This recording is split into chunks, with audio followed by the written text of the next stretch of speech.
Hey everyone, welcome back to Corporate Decoder. Today we're diving into a filing that involves a SPAC or special purpose acquisition company that's trying to buy a company. It's a bit like a reality show contestant asking for more time to find the one with a small amount of money involved. We're looking at a company called Denali Capital Acquisition Corp and what lengths they are going to stay alive. If you appreciate getting straight insights from corporate documents, make sure you're subscribed. We also have a Discord community linked in the description below. This is a Form 8K, a current report, basically an update on important events. The date of the earliest event reported is July 11, 2025.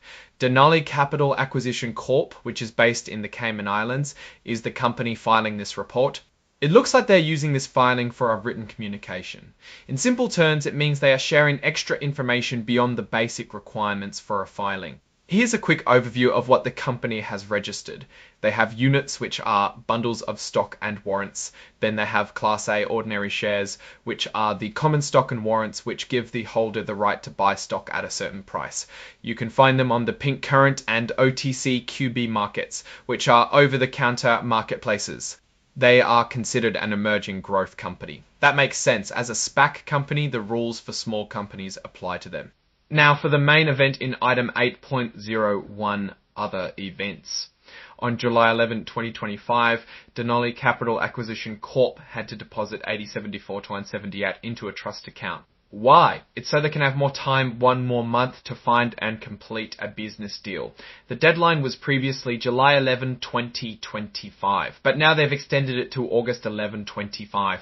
So let's break this down. SPACs, or special purpose acquisition companies, are basically blank check companies. They raise money with the goal of finding a private company to merge with, taking it public. They have a limited amount of time to do this, usually around 2 years. If they don't find a target, they have to return the money to investors. What Denali did here is pay a small amount of money to get one more month to find a target to merge with. Why is that important? Well, think of it like this. They are getting to the end of the runway and need just a little more fuel to find a landing spot. If they don't, the whole operation shuts down. The amount is really small and probably shows how little they can afford. Finally, we have item 9.01 with a list of exhibit, which contains the cover page interactive data file, which is used for regulatory filings. Now, what do we make of all this? A tiny SPAC paying a tiny amount to extend their life for a month. Well, for starters, it shows they really want to stay alive. They must have something cooking or they wouldn't bother paying almost $900. Of course, it could also be a sign of desperation. Maybe they're running out of options.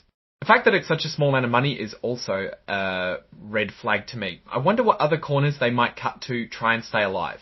Overall, I'm not super excited about this. There are many SPACs that failed the last few years, and it looks like this one is fighting to stay afloat, which is never a good sign.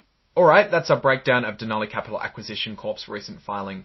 What's your take on this tiny payment forward extension and what it signals for the company's future? Drop your thoughts in the comments. If this analysis was valuable, hitting that like button really helps, and subscribe for more deep dives.